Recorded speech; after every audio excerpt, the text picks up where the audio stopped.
Evolúciós orvoslással foglalkozom, ezen belül táplálkozásterápiával, gyakorlatilag az evolúciós orvoslásnak a kivitelezése a táplálkozásterápia. Ezen belül is a túlsúlyos emberekkel szeretek foglalkozni, mert látom, hogy rengeteg problémájuk van, nagyon sok egészségügyi, illetve lelki problémával küzdenek, és én ezzel nagyon együtt érzek, illetve szeretnék rajtuk segíteni. Azért választottam az orvosláson belül ezt a szakterületet, mert rengeteg az elhízott és túlsúlyos ember, és én tudom, hogy ezen elég könnyű segíteni orvosi oldalról, természetesen az emberi oldalról nehezebb, mert az embereknek nem egy csodaszert adok, nem egy csodaszert kínálunk ezzel az evolúciós orvoslással, hanem azt kínáljuk, hogy a módszert megtanítjuk nekik.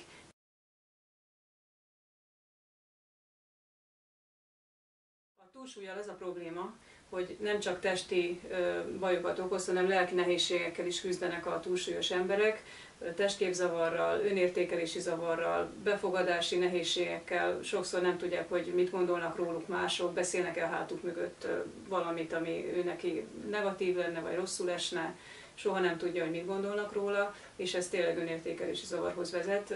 Hogyha ilyen jelenség nincs is látványosan, akkor is belülről azért ez dolgozik az emberekben, hogy önmaguk előtt is értékesek, vagy kevésbé értékesek a túlsúlyuk miatt. A testi oldalát tekintve pedig nagyon sok egyéb kísérőbetegség jelentkezik a túlsúlya kapcsolatban. A magas vérnyomás, a ritmuszavar, a mindenféle ízületi fájdalmak, ezek nagyon sokszor együtt járnak. A reflux, a cukorbetegség sokszor kísérik a túlsúlyos emberek életét. Tehát a túlsúly és a krónikus betegségek közös tőről fakadnak, és ez a közös tő, ez az egészségtelen táplálkozás, aminek az egyik legfontosabb pontja a túlzott szénhidrátbevitel. Tehát sok egyéb tényező van, ami az egészségünket a táplálkozáson belül károsítja, nem csak a szénhidrát bevitelnek az eltúlozása. Egy nagyon fontos pontja még az eltúlzott tejtermékfogyasztás, de erről majd később fogok még részletesebben beszélni. Az orvosi munkám során egy olyan táplálkozásterápiás módszert alkalmazok, amit az évek során magamévá tettem, én is alkalmazom saját magamon. Most nem részletezem, hogy miért volt egy-két apró betegségem, ami miatt elkezdtem ezt alkalmazni, és nekem nagyon bevált. Ezentúl azt is eredményezte, hogy némi testsúlyfeleslegemtől is megszabadultam, de nem ez volt a fő problémám. Viszont a táplálkozásterápiás beavatkozás során az emberek mindig közelítenek az ideális testsúlyukhoz, és ezt alkalmazom tanfolyam keretében, tehát amikor valaki hozzám fordul túlsúly miatt, akkor ajánlom nekik azt a tanfolyamot, amit úgy hívnak, hogy tartós fogyás orvossal, tehát orvosi kíséret mellett vezetek tanfolyamot, ami 8 alkalomból áll, és ez a hosszas, rendszeres találkozás sorozat alkalmas arra, hogy az emberek megtanuljanak nagyon sok mindent erről a táplálkozásról, az elméletéről, a gyakorlati kivitelezésről. Olyan táplálkozásterápiás beavatkozás, egy olyan életmód, amivel életük végéig az ideális testsúlyuknál tudnak maradni az emberek.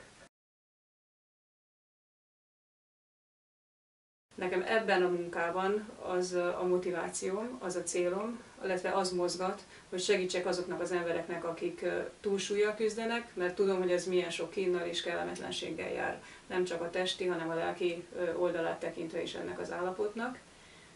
Ezen én tudom, hogy tudok segíteni, és amikor megyek az utcán, és látom, hogy ez is túlsúlyos, az is túlsúlyos, neki is tudnék segíteni, ő is jó lenne, hogyha megszólítana, és tudnék neki mondani valami pozitívumot, hogy ez megoldható probléma. Nekem nagyon nagy élményt jelent, amikor azt látom, hogy a működésem során betartják az emberek azt, amit tanítok nekik, elkezdik alkalmazni a módszert, szépen kezdenek fogyni, kezdenek csökkenni a súlyok, kezdenek felszabadulni a szénhidrát túlterheltségtől, megnyomorodott testi-lelki állapotból. Orvosként az is nagyon nagy élmény nekem, hogy itt ebben az étrendváltással az embereknek nem egyre több gyógyszert kell adnom, hanem gyakorlatilag az étrendváltás kapcsán elkezd csökkenni a vérnyomásuk, elkezd csökkenni a vércukorszintjük, ha magas volt, és elkezd beállni egy olyan természetes jó érzésük, ahol nincsen reflux, nincsen lábdagadás, nincsen ritmuszavar, egy idő után ezek helyreállnak, és ez egy hatalmas élmény, hogy ennek én a részese lehetek, és követhetem őket hétről hétre, és a javulásaikról hírt adnak nekem.